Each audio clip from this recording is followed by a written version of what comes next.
So over the past 3 weeks that this has been running, we've seen a number of MPs announcing that they're going to stand down at the next election. One of them, your former advisor, Andrew Mackay. I'm sure what makes a lot of people's blood boil is the idea that actually he stays on until the next election, that he's still got his MP salary, he'll still get the big payoff at the end of it, which you would get by staying on to then. Most people will say, well, hang on, if I've done something wrong, I'll be out of my ear. Well, that's why I'd like a general election right now. I think the Prime Minister should set a date right now for either the end of July or maybe the beginning of September. And so we wouldn't have people that are announcing their retirement staying on for a long time as MPs. I think the problem, I'm in a constitutional convention, I suppose... Hang on. I suppose why not? But in the end, what the public want is they want to be part of the picture. They want to sit in judgment on MPs. They want to elect a new Parliament that will set the new rules, that will elect the new Speaker, that will make the new start. So that's why I say have that general election now. And if we can't have an election now, then we should start looking, I agree, at recall powers and whatever. But much the best thing, call the general election, involve the public, let them have their say. Well, OK, you know, that's up to the Prime Minister to decide. What you have the power to say is to Andrew Mackay or Julie Kirkbride or, you know, one or two of the others that have announced they're stepping down. Actually, I think in view of what you've done, it would be better if you actually forced a by-election now, so to let the people decide now, because it could be another year.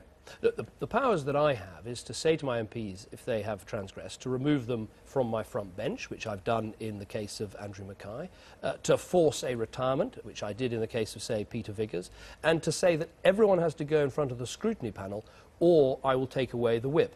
And what I have to try and do is act in a way that is, yes, tough, yes, firm, but also consistent and fair. And that's what I've tried to do throughout, and that's what I'll continue to do. And that power of removing the whip, I think that is the key to making MPs take part in the scrutiny panel, which I think will result in a lot of people paying back quite a significant amount of money. Now, I know that's not enough, and I know people losing the whip isn't enough, and I know people retiring isn't enough, and that's why we need to have the general election. Well, that's why the public feels so cheated. Well, let me ask you this. Would you welcome Mr Mackay, Julie Kirkbride standing up and saying, the people should decide now, in our cases, there should be a by-election? That any MP can do that. I'm asking whether you'd welcome it. I can't force that. I know that. Yeah. I'm asking, would you welcome it? Any MP who wants to do that, that would be their decision, and we would campaign in a by-election to elect a new Conservative Member of Parliament. Would you welcome it?